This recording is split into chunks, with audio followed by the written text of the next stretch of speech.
Citizen amendment act की आड़ में जिस तरीके से उसमें दंगे कराए गए, उसमें अलग अलग राजनीतिक पार्टियों ने भी, मैं समझता हूँ, अपनी भूमिका निभाई थी जी। और उस समय ये साफ साफ जाहिर हो रहा था कि आम आदमी पार्टी के जो नेता हैं, चाहे वो अमानतुल्लाह खां हों या ताहिर हुसैन हों, इनकी लिप्तता इन दंगों के अंदर थी। इसीलिए पार्टी को उनको निकालना पड़ा, आम आदमी पार्टी को, जब एफआईआर हो गई तो। और उसके बाद अब पुलिस ने चार्जशीट किया है, इसका मतलब है अब उनके ऊपर मुकदमा चलेगा।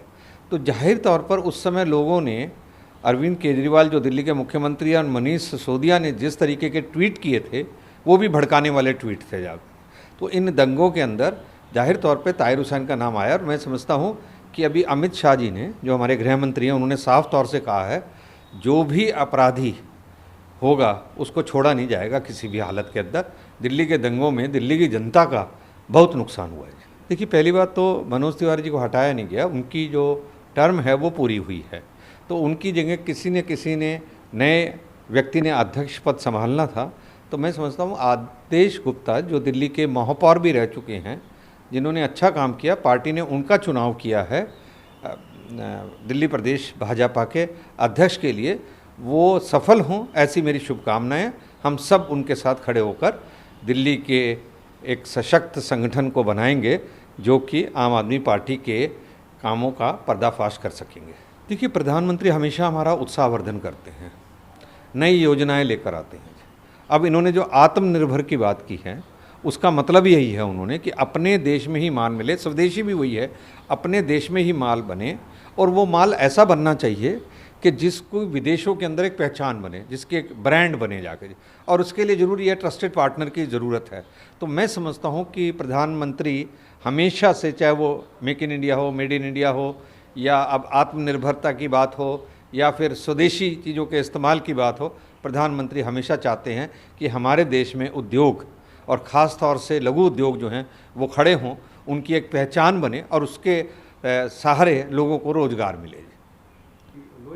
देखिए, मैं अगर कोरोना को देखता हूं तो ऐसे देखता हूं कि अगर समय रहते हुए प्रधानमंत्री नरेंद्र मोदी जी ने लॉकडाउन का सही कदम तत्काल नहीं उठाया होता तो ये जितने भी आप केसेस देख सकते हैं, ये और ज़्यादा संख्या के अंदर बढ़ जाते जाके। तो अभी लोग मुझे मिलते हैं जो कहते हैं कि प्रधानमंत्री जी ने हमको बचा लिया है जी। पर सवाल ये, उसके बाद का जो भूमिका है वो जनता की भूमिका है कि जिसके अंदर हाथों को स्वच्छ करते रहना है, डिस्टेंस बनाए हुए रखना है, और किस चीज़ को छूना किसको नहीं छूना इसको देखना है। पर दिल्ली के अंदर जो संख्या बढ़ रही है उसको लेकर हमारी चिंता ज़रूर है, क्योंकि दिल्ली में आम आदमी पार्टी की सरकार अलग अलग बयान दे रही है, उस पर स्पष्टीकरण होना चाहिए।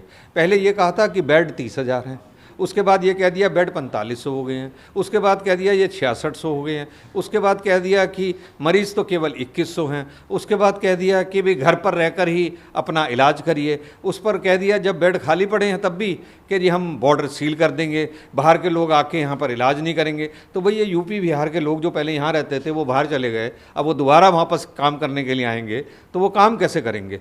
तो आम आदमी पार्टी कोई नेताओं को स्पष्टता नहीं है कि इसके अंदर क्या करना है। और मैं समझता हूँ दिल्ली में जितना कोरोना को लेकर काम किया जाना चाहिए था स्वास्थ्य के क्षेत्र में, उतना नहीं हुआ है।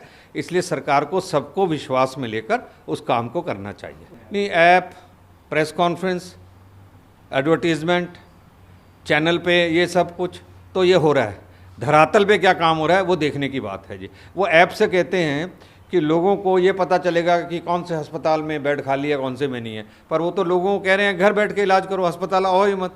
वो तो बेड कहते हैं खाली पड़े हैं, तो फिर वे बिहार वालों को क्यों नहीं आम कह रहे? पूरा देश एक है ना, कोई भी आकर दिल्ली में राजधानी के अंदर अपना आके इलाज कर सकता है। Lot of confusion. ओटीवी बे विश्वर number 1 Odia news channel news update पाई यार यूट्यूब चैनल को सब्सक्राइब करंतु और बेल आइकन दबांतु।